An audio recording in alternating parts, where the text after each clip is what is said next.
GameCube prices are at record highs, and I think I've figured out why. Your man out of Japan, Jay Contra here, and it's time we talk about the GameCube and the absurd prices that I think people are paying for pretty much anywhere from common to uncommon games. And although, of course, GameCube rarities are in a league of their own.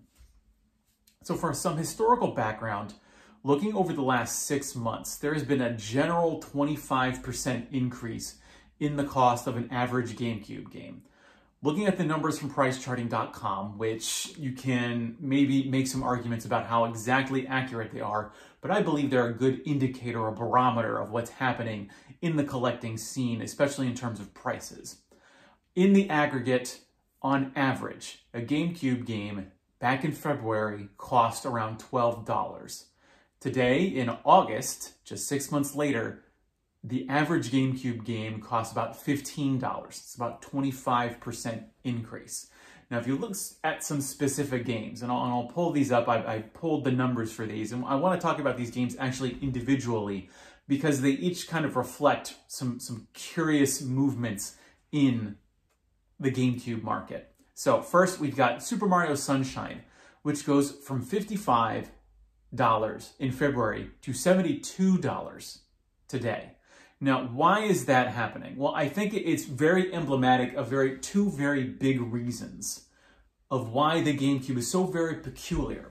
And I think the first is simply that the GameCube was not very popular. It was up against the Xbox and the PlayStation 2, and it got absolutely obliterated. So compare it with the previous Nintendo console and the next Nintendo console. So the N64 sold 20.6 million consoles in the Americas.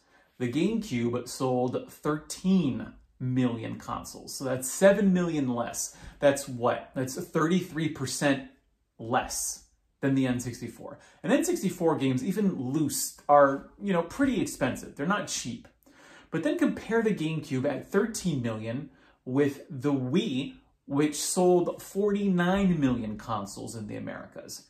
The Wii outsold the GameCube very nearly 4-1.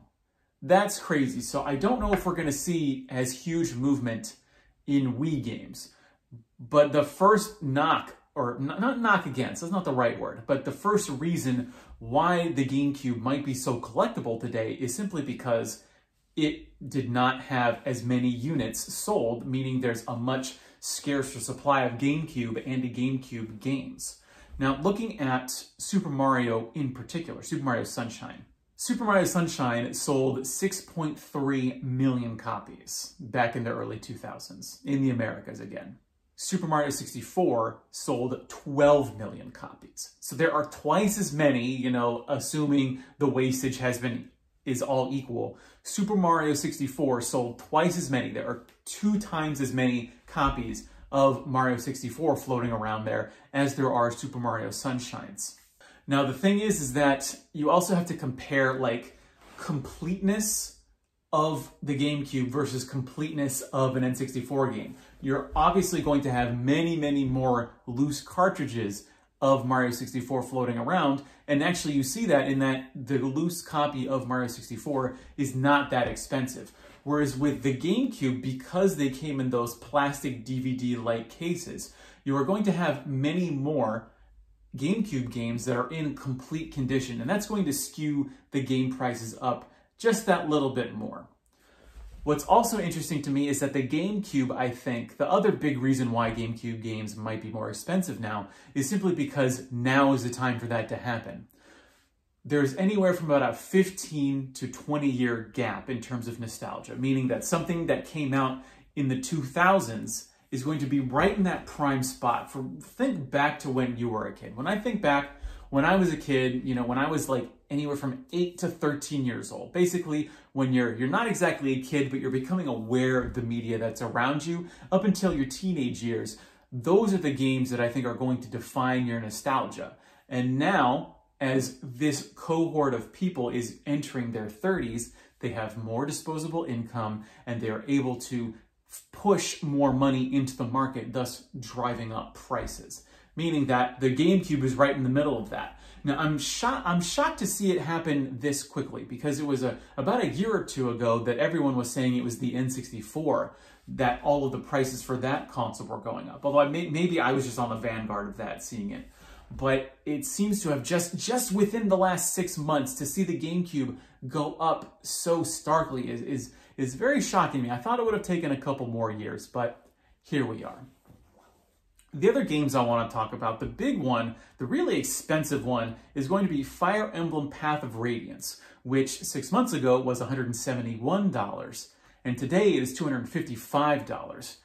And what that speaks to me is that a lot of these games, Super Mario Sunshine included, a lot of GameCube games are unique to the console. They were not ported, not only were they not ported to the PlayStation or the Xbox, but they just weren't even ported forward by Nintendo. So the only way you can play Fire Emblem Path of Radiance, I hope I'm saying that correctly. Yeah, so Path of Radiance, you can't play it on any other system. And that also brings me to my next point, but as good as GameCube emulation is these days with Dolphin, or you can even, actually one of the big secrets I think is, you don't necessarily have to buy a GameCube itself. If you can just find a Wii that is backwards compatible, there are some nefarious ways that I would never ever do myself, of course, and I would never suggest that you do to avoid paying these high prices on GameCube games. There are ways for the Nintendo to actually load up ISOs, or for the Wii to load ISOs, GameCube ISOs. But where are you going to find those ISOs? We live in a very unique period where I would say up until 5 years ago, it was very easy to find digital copies of these retro games on the internet. But because of legal action on Nintendo and other publishers' part, I've actually just not to download, only for research purposes, when I've looked for these things or to only know where you could possibly find them, I'm having a real hard time actually locating some of these games. So I think what people are actually facing is they're having a hard time even playing these digital copies of the game, to the point where it is easier, although more expensive and more convenient, to just find the physical copies of these games and either play them on their GameCube hardware or play them on the much more plentiful Wii hardware. The next game I want to talk about is Twilight Princess. Now, Twilight Princess was pretty much always a more expensive game for the GameCube for a variety of reasons. Now, it of course hits that very expensive game sweet spot of being one of the last games ever released for the system, which almost always guarantees that it's going to be pricier than the other games. Now, it went from $53 back in February to $84 today. And this is really striking to me, because this like Twilight Princess exists in this weird void that is separate from all the other games, because like Path of Radiance didn't get a port, Sunshine didn't get a port. Twilight Princess is now available in 3 different forms. You've got the original game for the GameCube, you have the Wii, I don't want to call it a port, but it's not the original, so that's why I'm assuming is that because it's mirrored, you're going to have a lot of people who are going to want to play the original game that has not been mirrored. And then you have the Wii U HD remake, which is also becoming oddly expensive, but the Wii U is a whole separate topic, I believe. So why is it getting expensive? Twilight Princess is the real puzzler to me about why it is as expensive as it is. And I think it's just people, they want to play the original of the game. I can understand why people might want to say, pay a few extra bucks and play the original Legend of Zelda on the Famicom or on the NES rather than just getting the digital download. It's because you want to experience the game as it was originally made. And so that's why I think Twilight Princess sort of bucks the trend, where I would say the most expensive GameCube game, if I was going to give some kind of unified theory, is that it would be something that was released late in the system's life cycle, did not have a port to any other system or to any other Nintendo system, and is very difficult to find digitally. Path of Radiance fits that. Twilight Princess, not so much, but Super Mario Sunshine does. But obviously Super Mario Sunshine, there's 6 million copies of it, hopefully floating around somewhere. So it's much more accessible to get that. I'm at this weird point where I'm actually kind of thinking of selling my GameCube collection, simply because the prices have gone up so high that I don't believe that these prices will stay this high for this long, but I think GameCube collecting has become much more difficult now because even if the prices do go down, they're not going to go down significantly. There's an economic phenomenon where once prices go up, they stay up. It's much easier for prices to go up than it is for them to go down. So I believe this is not a bubble that's happening. The prices will retrace, but they'll just go down ever so slightly. There's never really going to be another time, I think, until maybe in the far future when all video games are worthless because nobody wants them anymore. But until then, GameCube games are going to be more expensive than they have in the past, and they're not going to be cheap ever again until that far future. Of course, I could be missing a few reasons. There is always going to be the big reason that because everyone has stayed inside because of the current public health crisis, we are in a time where just assets generally have maintained very high prices and are actually going up despite the economic turmoil. So everything is being flipped on its head. The GameCube has finally come back and is finally popular again. I love the GameCube. I'm very excited to get back into the GameCube, although I would suggest to anyone who's watching this video, and you may know it if you've been a long-time viewer of this channel, but buying the Japanese versions of these games is going to be significantly cheaper than buying the North American version.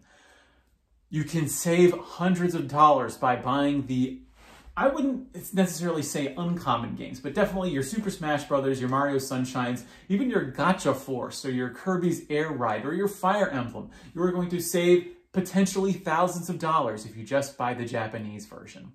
That's my suggestion to everyone watching this video, and my warning is to be very careful about buying GameCube games these days, because I don't know if the price is going to go anywhere higher, but they may go just a bit lower. So if you bide your time just a little bit, if you have some patience, I think that will probably pay off for you in the future, as it will always for video game collecting. I've been your man out of Japan, Jay Contra. Thanks for watching. See you next time, and mahalo.